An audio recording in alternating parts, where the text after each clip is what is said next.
Hey everybody, it's Bust with Battles with Bust number 601. Today we'll be playing the Reaper in Backpack Battles. And so, we're continuing on this week of gameplay with the Reaper using the Relic case. I had to look it up. I had to finally get the name right. We can't just say we're playing the Warlock with the Relic box, right? You just get everything wrong. But nonetheless, it's been pretty impressive to me how much better the Reaper just is than the Berserker, right? We spent the last week playing the Berserker with the utility bag, struggled a bit, but we started to turn things around towards the end of the week.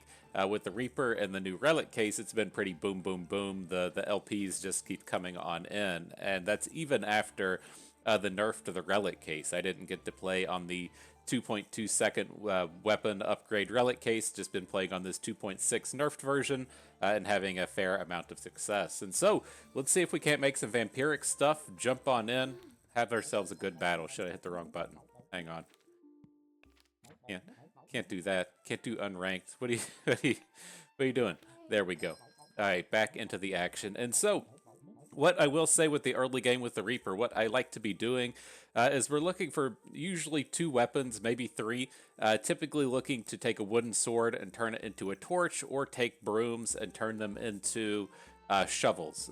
Looking for some combination of the two, either double shovel, torch, torch. Those are all fine. If something like a spear turns up, that's fine as well.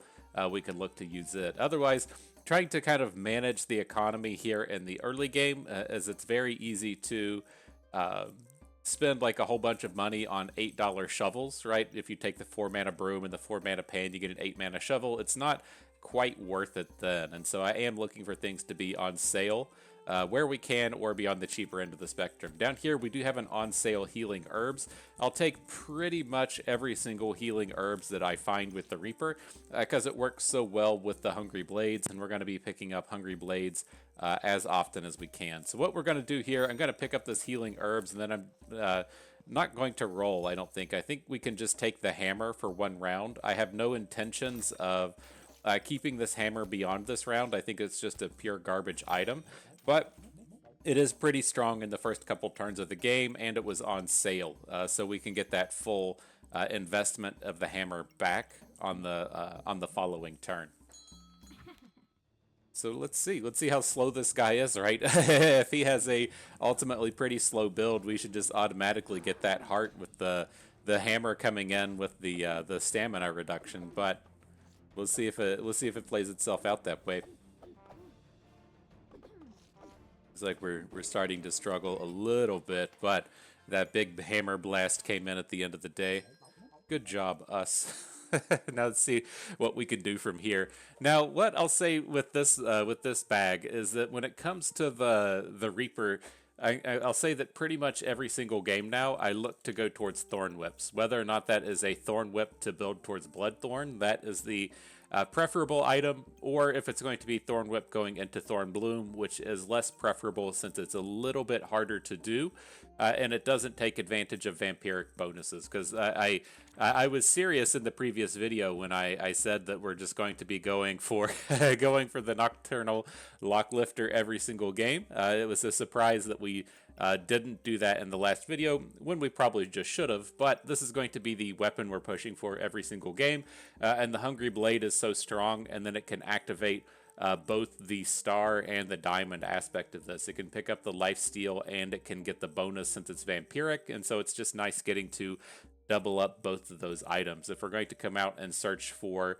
the Thorn Bloom based builds, which is nice with the heal, as we're out here gaining and empowered and gaining health, that works fantastically with the Locklifter. But all the items that you would get out of the Thorn Bloom don't have vampiric, so it's a little bit tougher to pull that thing off. The reason we're making all this hee-haw and hubbaloo over this is we do have the Walrus Tusk into Gloves of Haste, which works fantastically to that end, and to a lesser degree we have a Shiny Shell. Now I honestly haven't done Shiny Shell into Holy Relic, looking towards the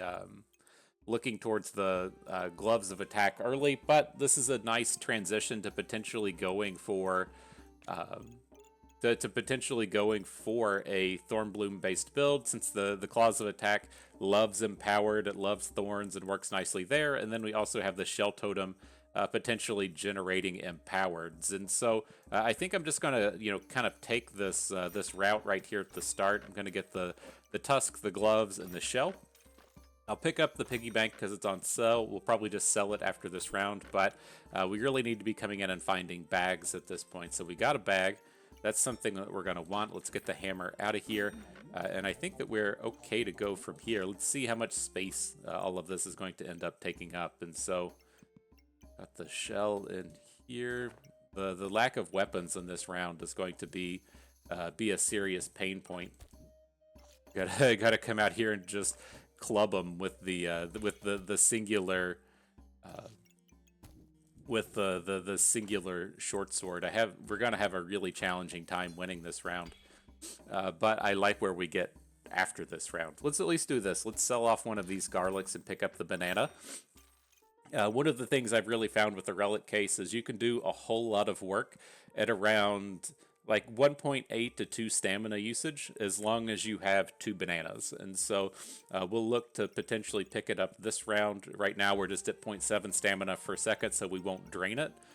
But that's one of the things to kind of keep in mind is a couple of these bananas does quite a bit of work in that sense. Okay, so yeah, I'm not certain if we can sustain through this one. He does have the additional weapon in the torch. I would imagine that's more than enough to carry him through the round as he gets to scale up his weapons as well. But getting the double upgrades... Oh, fuck, we fucked up our upgrades, didn't we? God damn it. I moved the walrus tusk out here to maximize our stars, and I didn't use it in the sense of upgrading our gloves of haste. Shit. Okay, well... Hopefully that's not too much of a hindrance. Let's see if we can't upgrade ourselves out of this. So we got another healing herbs. Going to take that. No other weapons though. This is a bit of a disaster for the round. I really want to pick up the fanny pack, but like, are we willing to just take the L on the round and assume that we can't win? Or if we take the fanny pack at 3, we roll. That's going to leave us with like 1 gold, and then we could potentially sell the piggy bank. All right, blessings upon us, RN Jesus. What do you got for us? Oh shit, there's a hungry blade. That's tough. So let's see how we want to end up doing this. Like, we do have the option to. I was gonna say I almost fucked this up again and just left our walrus tusk in the wrong place. I think this is just the way I'm going to go with it. Like, we'll just take the loss. You know, it kind of is what it is. I'm not going to sell enough stuff to pick up the hungry blade or the other walrus tusk, and then this should get us kind of lined up to where we want to be. The hungry blade, a fantastic item. We can still pivot away from the idea of going empowered if we need to. And then, you know, it just sucks. It's just unfortunate, right?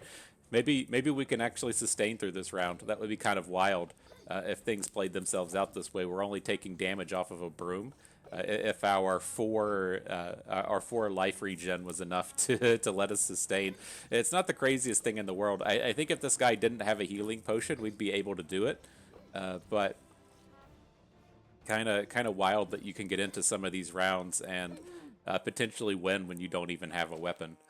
But that one's on me. A little bit of a whoopsies. We'll get things turned around from here. So definitely picking up the hungry blade. That's a big way to help things turn around. I'm interested in this oil lamp down here as well. I always like to pick these up when we can, and we should start to see some decent success out of it. It does look like we have space for it in the bag in the next round.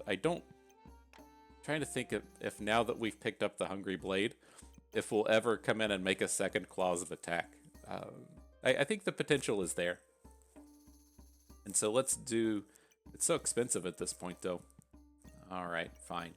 I'll pick up the tusk, put the lock on the oil lamp. We're only going to be at 10 next turn, so we can't even really pick up another bag, but we could sell the piggy bank. The other thing I will say at this point, there is the on sale deck of cards. This is something I need to investigate. I always feel like the deck of cards is garbage because I always feel like going all in on the deck of cards whenever it turns up, but that's how you come out and make the chonk. You can see that I haven't made the Charizard out here just yet. And that's something that I'm seeing a lot of the higher end uh, builds of the Warlock have is the Ruby Chonk, and so I'm not certain if there's some kind of way to where you're just limiting yourself uh, in the cards that you find, and then it's like you find a Charizard and quit, and then you use that to upgrade the Chonk later because this guy is so super strong. It's something I need to dabble a bit with off stream to see if I can't figure out. But I note the deck of cards out here and kind of want it, but that'll be for another day. Let's see what we can do out here with this now that we've now that we've got our item situation sorted out. Seems like we're turning things around pretty quick here. Such power coming out of the Hungry Blades. All right, I think we'll start to zing them as these rounds go on. And so, all right, we can just pretty much afford everything here, right? There is the Villain Sword. I'm not certain how to make best usage out of the Villain Sword. It's one of these items that doesn't turn up enough for me to really want to use, and it does feel like it just messes up a lot of your builds. But the one thing I will kind of say with our build that we have here and the Villain Sword is the minus damage on things like the Claws of Attack and the Hungry Blade isn't that big of a deal, in the sense that we're going to be looking to gain a lot of our damage from Empowered, right? If we're going to play under the mindset that we are going to go towards the build with the Thorn Bloom and the Claws of Attack, we're going to be looking to gain all of these Empowereds, and then with the Empowereds, that's going to be giving us the bonus damage to kind of come in and counteract what we get out of the Villain Sword. And so I'm kind of curious if we can't potentially just use the Villain Sword and then multiples of these Claws of Attacks and then have some good success here. It's interesting. The reason I really want to call it out is, like, as we had our Pandemonium game in the previous video, I found that, it's still a very powerful DPS item. The Pandemonium has like a super low stamina usage and a super high DPS, and so it just fit in the build for a very long time. And I'm curious if we can't do the same thing with the Villain Sword, only taking half of a stamina per second. It's so tempting. Let's grab it and see how this plays itself out. All right, so we got the Villain Sword in. I think we can rearrange this at least a little bit better to keep the Tuscan. I'm going to keep this oil lamp on lockdown, I think. Still want to pick that up. Okay. Let's see how this guy goes. He starts out at base 2.3. It seems like we're breaking even on damage, at least, right? If we're getting... Oh, no, we're doing better than break even. It's getting a +4 bonus. Just wrecked that guy. just getting them worked over. Now our stamina was a little bit out of hand here, right? That Villain Sword did do a little bit more than I was hoping, but I think we'll still continue on okay here. So we could finally press forward. We'll pick up the oil lamp. We'll pick up the healing herbs. I guess we just have to kind of sell the pig at this point, and then we can look to get the oil lamp in. I'm not going to sell the walrus tusk at this point, but I do want to get more healing herbs in. I don't think the singular point of thorns is going to be better than what we already have. Gonna look to probably push away from these Claws of Attack. It's like the stamina, I guess at this point it wasn't that bad at 2.1, so maybe we can stick with it there. All right, moving forward, moving on, moving up, feeling pretty good. Now, the mid to late game thing I will say with this build, as we start to see Holy Armors turn up, is I like to just go Prismatic. We get a lot of bonuses out of Prismatic. The Hungry Blade is Vampiric. The Villain Sword here is going to be Dark. The Lock Lifter is Vampiric, and then you typically have 2 vampiric weapons, and so there's just like lots of ways to come in and get the upgrades off of the prismatic orbs, and then I really like the holy armor in that sense, as it does count towards upgrades for the prismatics, and we do need some kind of defensive measures. And so I'm leaning towards taking the Holy Armor. I think we can just go ahead and sell the Walrus Tusk at this point, and then get the Holy Armor in here. We are in a bit of a bag bind in this space, but hopefully we can turn it around after this round. And so I'm looking to do maybe something like this. We'll get the onions out of here. I do still want to get this shell totem in, get a little bit of a bonus off of the Holy Armor, and then keep the banana for the stamina gain. Now, you may have seen I did come in and reserve the mana orb. I do like both of the moon weapons, the Holy Armor generating mana and the Moon Shield generating mana. Like, we could typically find a way to use the mana, typically with the defensive style items like the Glowing Crown, but I want to keep this while we can. We could even potentially make a Mana Thirst. I don't think that's going to be on the table today, but we will pick up this mana orb. All right, what's this guy doing? Just gonna boom us with the Gooberts. Getting zinged hard there, my friend.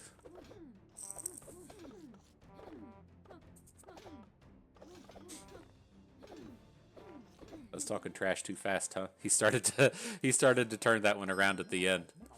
All right, so taking the vampire thing, going to be taking that over and over and over and over again as the games progress, and now we finally got the Thorn Whip with the Thorn Whip on sale, and so we do have a bit of a decision here, right? Do we want to go for the Thorn Bloom and pick up the empowered item and get those empowered bonuses, or do we want to come out and pick up this Hungry Blade right now that we can just go ahead and get the upgrade on, but we're going to kind of struggle to pick up those empowereds. And to me, the kind of big thing with the Thorn Bloom is it does feel like, I don't know if I still have the utility belt just kind of locked in my head, but it does feel like these slower items just work a lot better with the stamina fixing that we get out of the relic case. And so I'm not certain if that's just kind of stuck in my head or how this will play out with the villain sword and the smaller number of items. I was trying to see the stamina per second, and both of these operate at the same place, right? The Bloodthorn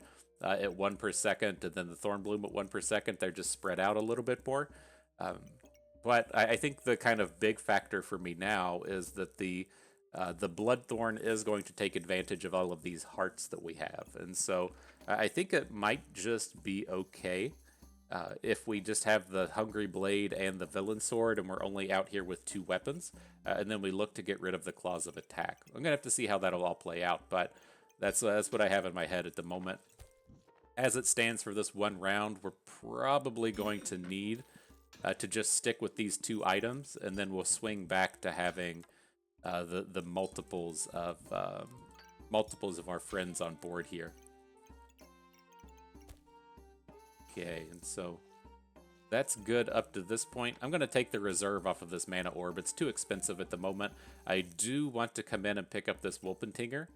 And so let's see. Like, if we're going to sell the Claws of Attack, let's just go ahead and do it. Where does that get us to? 11?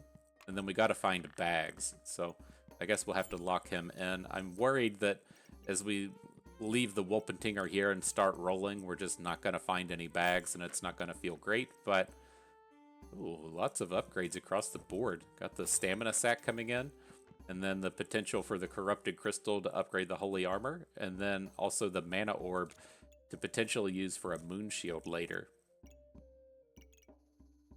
I'm on board. I'm on board. We're going to want quite a bit of this. I'm going to go ahead and pick up the Mana Orb to free up the shop. And then, what do we have next turn? 12? Alright, we'll let the Wolpentinger go at the moment. We'll have to figure out this mana just a little bit better. Alright, so where are we going to be? Something like this. Nothing too crazy for this round. We'll come in and do a full and proper rearrange next round once the Hungry Blade is built. A little lazy, but let's see how it goes. And this is so wild to me. This is one of the things that I've never really figured out with this game, in the sense that we just got our Nocturnal Locklifter, right? We literally just got the item right now this round. And as we go up against this opponent, he has his Mr. Struggles, But then he also has two of the Mr. Struggles based items. And so did he just either go into the subclass round with a fucking $1 million and then start rolling and pick up two Mrs. Struggles? Or does it work to where you just play against people with the same number of wins? And so what you could potentially have happen here is he hit the subclass round and lost and lost and lost and lost, and he got to pick up those items along the way. But now that he comes out here and fights us, he's got, the advantage in terms of these weapons. I'm not quite certain how it goes in this game. There is some potential for strategy involving that if it only cares about the number of trophies you have going into the round. But it's always so weird to me seeing that kind of round happen. Just feels like you're super behind, and it's just a huge bummer when it plays out like that. But okay, let's get this going. So let's see. We want our lock lifter up 1. Here's a good spot for the Bloodthorn. Villain Blade comes in fine. Yeah, we're at the heavy stamina here, so that's the kind of place where we're just gonna have to stop. Get the oil lamp onto the villain sword. That looks good to me. The thing I'm kind of curious about here is there is a second Hungry Blade. I don't think we're going to have the mana to really go for it. Like later game we can. If you have 2 Wolpentingers, we could certainly support all of this mana. But right now I don't think that's on the table. And so let's pick up our thing there. Now it is interesting with the Manny Nico. With godly and unique items, we do have the unique villain sword and the godly bloodthorn. I think we're going to want to pick this up. That's just going to be a ton of attack speed attached into those items. So let's get that friend on board.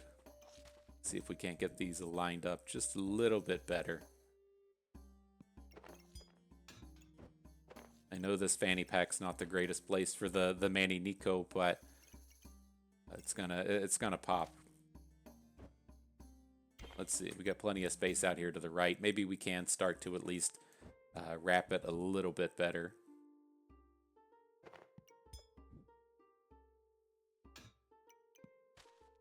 Oh god. Oh god. There we go. How much is that going to be at 30? We're getting close to that 40. I don't think we're gonna hit it this round, and so I don't want to quite focus on it with this particular iteration of the build.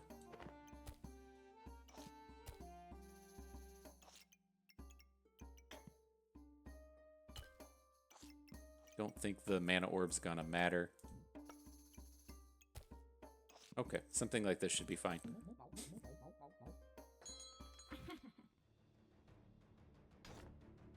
Yay, up against a Molten Dagger and a Thorn Whip. Seems like we're holding up pretty well. Our stamina drain is kind of suck at this point, but we were expecting it a little bit. But now as the round has gone on, the damages or the stamina hits have stopped. Just not quite fast enough to take him down. Okay. Let's see. We got a fanny pack. Don't really want the ruby eggs at this point. Let's take a roll.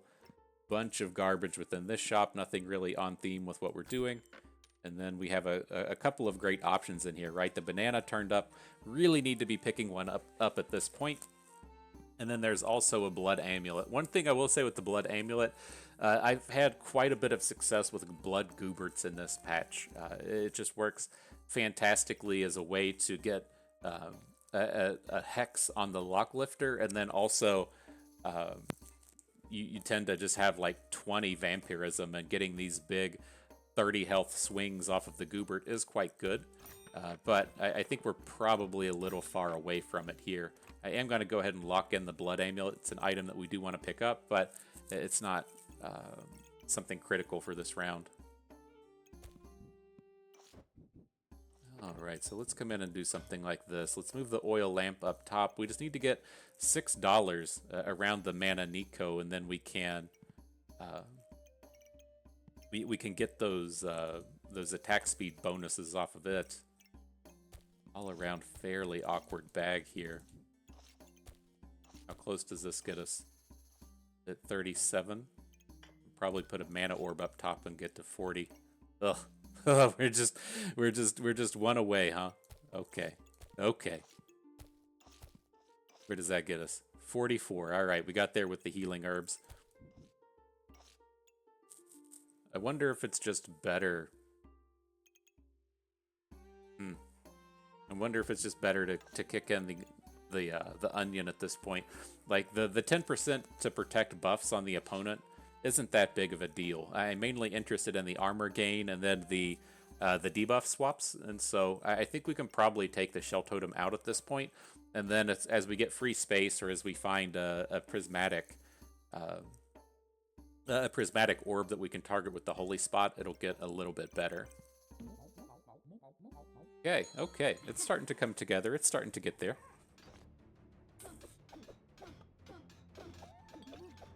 All right, up against the dogs. Getting a lot of armor gain out of those little friends. I don't think he can deal with our sustain though. Seems like we should be scaling up harder than him. He is getting to gain a little bit of empowered off of his dog totem, but oh my gosh, we're just sinking. We're falling down. It's like it feels like we should win all of these scaling battles off of our bag, but that was definitely back and forth right there at the end. Okay, do we even want the blood amulet at this point? It's something I'm usually pretty fond of, but it's just so expensive and doesn't really fix any of our problems. I think I want to just try and dig a little bit harder for prismatic orbs. We do have the glowing crown up here, which I do love. It's a prismatic orb target that combos with the corrupted armor, and it's just the strongest defense you can find in being invulnerable, but feels a little bit early for it. Let's take a roll and see what turns up. So we've got a leather bag. We've got an on sale mana orb. That sounds good. Continue to roll. Another Manny Nico turns up. I think we'll let that one go. One of the things I am interested in is this heart container. Having ways to just generate hearts over and over and over again for the Bloodthorn is quite strong. And so maybe we give up on a mana orb at this point and look to just come and pick this thing up. I'm going to get rid of that Shell Totem as well. I think most of its value was gone at this point. Okay. Yeah, maybe we'll get another Manny Nico later. They're a little bit easier to activate when we come in and we get, $12 out of the heart container as opposed to like 10 out of the healing orbs and stuff. And so maybe that'll be a thing in a little bit. Oh, Jesus, this guy's just full on frost, huh? So wild to see it hit this early.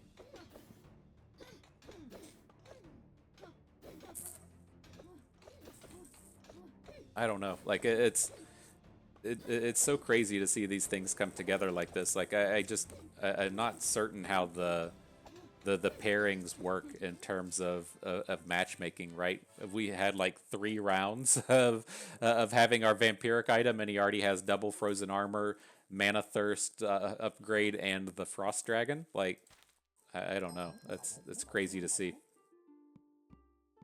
All right, moving forward. It's tough to find these upgrades without the prismatics. I think we want to pick up the bag space, and we'll just take a roll. We can probably go with the heroic potion with this build. The food stuff isn't really together at this point. And then that looks great. We got another bag along with the Wolpentinger.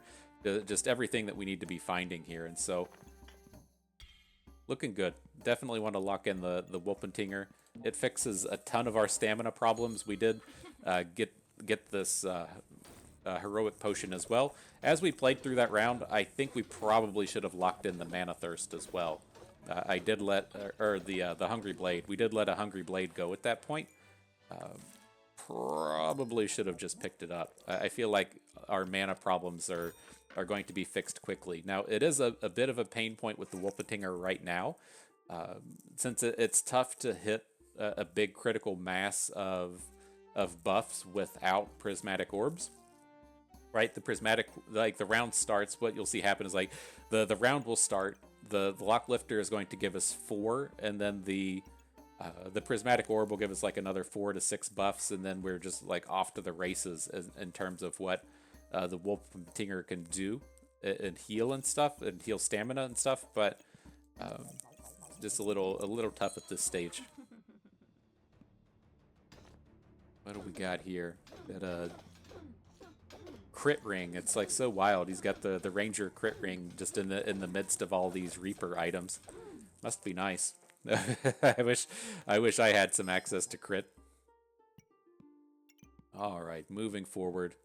Nothing here we want. Definitely want to pick up this protective purse. I'm okay with the blood amulet, but we probably got to get the shield of valor at this point.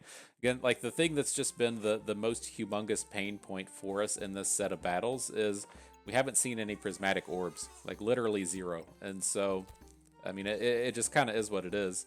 I do love to sit around and bitch about RNG, and this is certainly a RNG hit in terms of the way that this round has come together. But it's tough when one of the key build around components of your build just doesn't make an appearance. So you know what they say, it is what it is. All right, but we're looking reasonable out here now. Our Manny Nico is still activated. All of our armors are popping off well. That looks good. There is an on sale blood amulet out here. We probably do need to take that. I think the 9 mana. Well, shit. It's just like we're not even going to do anything with it. If we had a prismatic orb, it would be fine. Without the orb, I don't think we can take it. What do we got here? Another mage bro with the 2 prismatic orbs. Ugh. Must be nice, huh? Must be nice. So it is what it is. That's that's a bit of a bummer of space. Like I feel like the majority of the build was coming together well. We just didn't find any of the prismatic orbs to really make it pop off. Again, if you want to kind of take a peek at what this is doing for the opponent, the thing that it's going to be hitting for us is we get to use the vampiric orb. It's going to hit at least 2 vampiric items, right? It'll hit the lock lifter and it'll hit the bloodthorn, and then it's also going to start hitting holy and or dark items. And so we have the dark out of the corrupted armor. We get the magic holy dark coming out of the magic shield, and then we just get this nice collection of buffs. It's very easy for us to hit all of the hexes on the prismatic orb across our stuff. Now with this one, like I don't like to blame it all on RNG. There were certainly some decisions we could make. There was certainly the round to where we had the walrus tusk and just didn't upgrade it, and then we had to just give up and lose the next round because our build was so bad. But it's just like definitely a struggle as to where you have serious build around components like a prismatic orb just doesn't turn up. And then if you want to think to some of those earlier rounds, like I'm not certain how the game works, like I've had this happen before, but when you run into the opponent that has 3 class items tier 1, like I have no idea how when you pick your class item, go into the next battle, and then have 3 class items to where we just literally have 0 chance to see them. Or if you have the chance to see 1, those like Mr. Struggles cost 7 gold each. And so did he just go into the next round with 15 gold? He bought a Mr. Struggles because he immediately appeared in the shop. I don't think that's possible. Then rolled and immediately found another one. Like, I guess that's possible, but it seems like the matchmaking just pairs weird. Like, I guess we could have had the same number of hearts and stuff, but I don't know. It's just kind of strange, and it's a bit of a bummer when you do run into rounds like that. But at the end of the day, you're going to continue to see these builds throughout the remainder of the week, even though we didn't have a ton of success within this round. It wasn't a huge LP dumpster fire. We only lost 3 at the end of the day. And I feel like this is a pretty good start in actually building towards the things like the Bloodthorns. And so the last kind of notes that I will have with this, if you watched this round in terms of how our stamina worked, we were sitting at 4.5. We never really dropped below 4. And I think that was our big losing moment for the round. We should have picked up that last Hungry Blade. And then out here within this build right now, we should have had Hungry Blade, Bloodthorn, Villain Sword as our weapons. And then we could have just, made it fit and then maybe got the Shield of Valor around away from now. You really have to kind of come out and start to watch yourself as you get these Wolpentingers, because the amount of stamina it lets you gain is kind of astronomical. And so It might be a little bit different here because we're up against the this huge cold stack from the opponent, but I think that would have been our outside of the RNG hit hard. That sucked. No prismatics against a lot of people with class items. It is what it is. You can't deal with it. I think the big things we could have done this game were not fuck up the combo to where we missed hooking the items together, and then picked up that hungry blade for this round here. And then I think we would have been in a pretty good spot. Otherwise, I was very happy with how everything came together here. Nonetheless, good stuff. I had fun with that. I hope you did too, because that is going to do it for us today. So if everyone enjoyed the video, hope you maybe learned a thing or two along the way. You had a good time watching. This is Bustin' We. Thank you for being here.